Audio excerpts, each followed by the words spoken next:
अस्सलामुअलैकुम वरहमतुल्लाहि वबरकातुहू। Ask AM Qasmi के एक नए एपिसोड के साथ मैं मुफ्ती AM कासमी अपने तमाम ही स्टूडेंट्स की खिदमत में हाज़िर हूँ और ये एपिसोड हमारे स्टूडेंट्स को काफ़ी दिनों के बाद मिल रहा है। अब इंशाअल्लाह ये स्पेशल एपिसोड जो स्टूडेंट्स के लिए स्पेशल है, अब ये जल्दी आप लोगों को मिला करेगा। कुछ सवालात हैं हमारे स्टूडेंट्स के। सबसे पहला सवाल ज़करिया आलम करते हैं। मैं आपका स्टूडेंट ज़करिया आलम, आसाम हुजाई से मेरा सवाल है। हुजाई में मेरे एक दोस्त भी ग़ालिबन रहते हैं।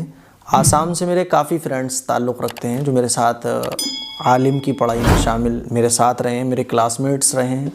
और कभी कभी उनका कॉल भी आता है और वो मुझे बताते हैं कि अरे भाई मुआविया, तुम्हारी क्लिप तो हमारे शहर में भी बहुत सारे लोग देखते हैं, हमारे गांव में भी बहुत सारे लोग देखते हैं। बहुत खुशी होती है।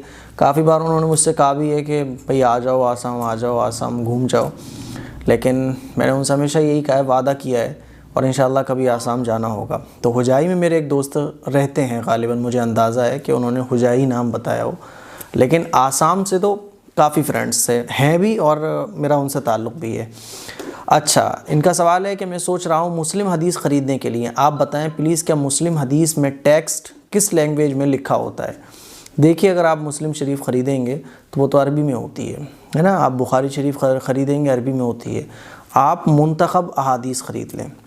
मुंतखब अहादीस में वो सारी हदीसें जो एक आम आदमी के लिए, एक मुसलमान के लिए जिन अहादीस की ज़रूरत है और हुज़ूर अलैहिस्सलातु वस्सलाम ने इस्लाह मुआशरा से मुताल्लिक़, इबादत से मुताल्लिक़, फ़ज़ाइल से मुताल्लिक़ और कुछ ज़रूरी मसाइल से मुताल्लिक़ जो अहादीस बयान फरमाई है ना, वो इस हदीस की किताब में मौजूद है। तो मुंतखब अहादीस ये हदीस की एक किताब है जिसमें बुखारी, मुस्लिम, अबू दाऊद, तिरमिज़ी, बड़ी बड़ी हदीस की किताबों से हदीसें चुन चुन कर इस किताब में जमा की गई हैं। इसीलिए मैं तमाम स्टूडेंट से कहना चाहूँगा कि आप अपने घर में अगर हदीस की किताब की तालीम करना चाहते हैं, मुंतखब अहादीस बेस्ट बुक है एकदम। नूर हसन भाई सवाल करते हैं, जज़ाकल्लाह मुफ्ती साहब, मैं आपका स्टूडेंट रांची से हूँ। मैं आपसे बहुत इल्म सीखी हूँ। कुरान पढ़ने में गलती होती थी, वो भी सही हो गई है। मैं आपके सभी वीडियोस देखती हूँ। बहुत बहुत शुक्रिया, जज़ाकुमुल्लाह। आप सीखिए, दूसरों को सिखाइए जिस तरह से आपने सीखा है। इसी तरह से आप अपने घर पर भी सबका कुरान शरीफ ठीक कराइए। कुरान शरीफ ठीक होना ये बहुत ज़रूरी है। आप अगर वाइफ हैं तो अपने शौहर का ठीक कराएं, अगर आप शौहर हैं तो अपनी वाइफ का ठीक कराएं, आप अगर बेटे हैं तो अपनी माँ का ठीक कराएं, अपने वालिद का ठीक कराएं, आप अगर भाई हैं तो अपनी बहन का ठीक कराएं, बहन है तो भाई का ठीक कराएं। तो कोई भी इंशाल्लाह कुरान से तो महरूम नहीं रहने का, अगर हम इस तरह से पढ़ाने का तरीक़ा शुरू कर दें और पढ़ाने का ये तरीक़ा इख्तियार कर लें। फ़राह ख़ान भाईजान, मैं आपकी स्टूडेंट ग्वालियर MP से हूँ। बहुत बीमार हूँ, प्लीज़ कुछ बताएं। दवा करने के बाद भी कोई आराम नहीं मिल रहा। अच्छा, ऐसे बहुत सारे हमारे भाई, हमारी बहनें होती हैं जो दवा कराने के बाद भी उनको फ़ायदा नहीं हासिल होता है। तो उसका तरीक़ा ये है कि अमल, एक छोटा सा वजीफ़ा है जो मैं आप लोगों को बता देता हूँ। बुज़ुर्गों ने लिखा है कि 41 मरतबा 41 मरतबा सूरह फ़ातिहा, अलहम्दु शरीफ, अल्हम्दुलिल्लाहि रब्बिल आलमीन अर्रहमानिर रहीम, पूरी सूरह फ़ातिहा आप 41 मरतबा पढ़ें और उसको एक बोतल पानी पर दम कर दें। ठीक है, उसी पानी से फिर आप दवा खाएं और उसी पानी को इस्तेमाल करें। फिर अगले दिन, या रोज़ाना नहीं पढ़ सकते तो एक आध दिन छोड़ के, जब भी आप, जैसे आपको मुनासिब हो, अपने हिसाब से आप 41 मरतबा सूरह फ़ातिहा पानी पर दम करके उस पानी को पीना शुरू कर दें। इंशाअल्लाह बहुत फ़ायदा मिलेगा।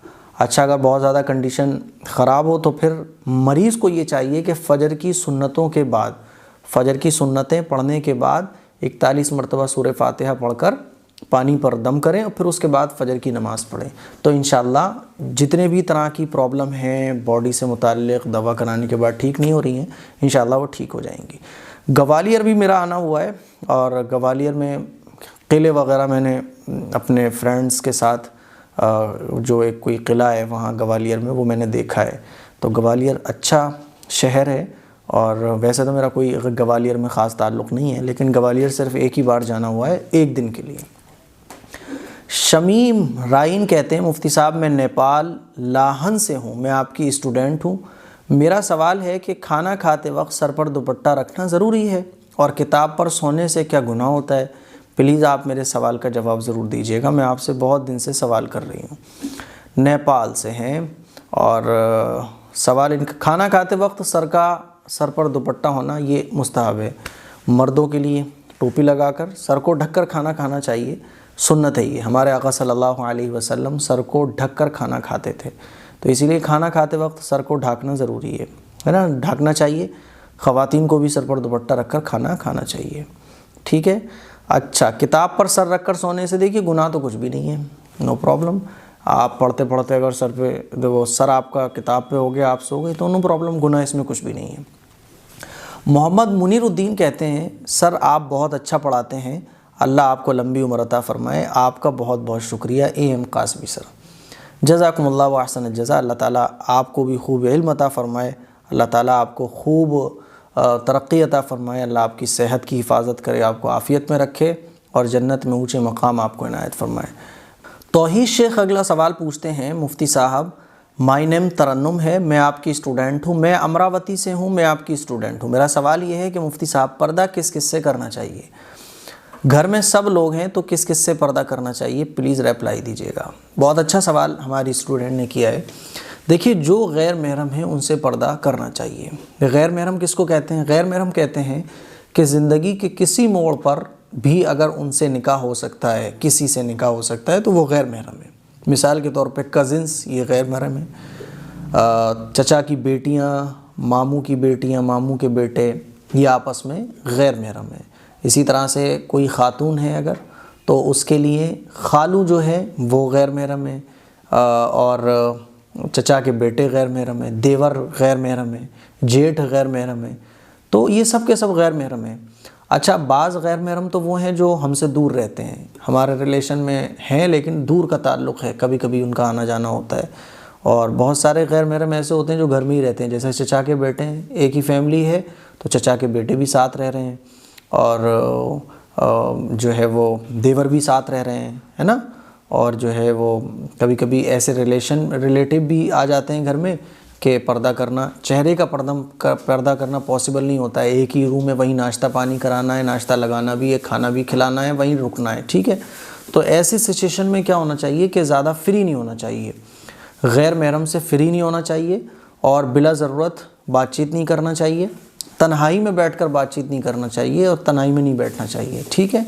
वरना फिर जिन लोगों से, जैसे घर में बहुत सारे गैर महरम आ गए, रिलेटिव भी हमारे, और पॉसिबल ही नहीं है कि चेहरे को कवर किया जा सके, तो ऐसे सूरत में ये है कि आप जब भी किसी काम से जाएं तो चेहरे को, मतलब जैसे नमाज के लिए करते हैं ना, नमाज के लिए दुपट्टा बांधते हैं, वैसा दुपट्टा बांधने के बाद जो घर में रहने वाले गैर महरम देवर हैं, है ना, चचा के बेटे हैं, उनके सामने आप जैसे नमाज में दुपट्टा बांधते हैं वैसे आप, या बॉडी को कवर करके, ये नहीं होना चाहिए कि दुपट्टा आपके सर पर ही नहीं है, दुपट्टा आपके वो सर पर है ही नहीं है, बगैर दुपट्टे के आप नॉर्मली बात कर रही हैं, हंसी गुल्ला चल रहा है। इन चीज़ों से हमें बचना चाहिए जो घर में रहने वाले गैर महरम हैं।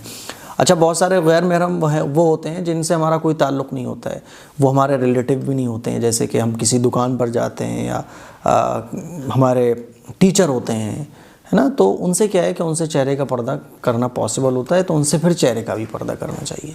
तो मुझे उम्मीद है ये मसला आपके क्लियर हो गया होगा। और अब इंशाल्लाह अपने जो आपके लोगों के जो सवालात होते हैं वो कमेंट बॉक्स में, इस एपिसोड के कमेंट बॉक्स में करिएगा। अब आस्क AM कासमी के एपिसोड इंशाल्लाह आपको जल्द मिला करेंगे, और जो भी बात आपको पूछनी हो, बोलनी हो, आप कमेंट बॉक्स में जाकर बोल सकते हैं। अस्सलामु अलैकुम वरहमतुल्लाहि वबरकातुहू।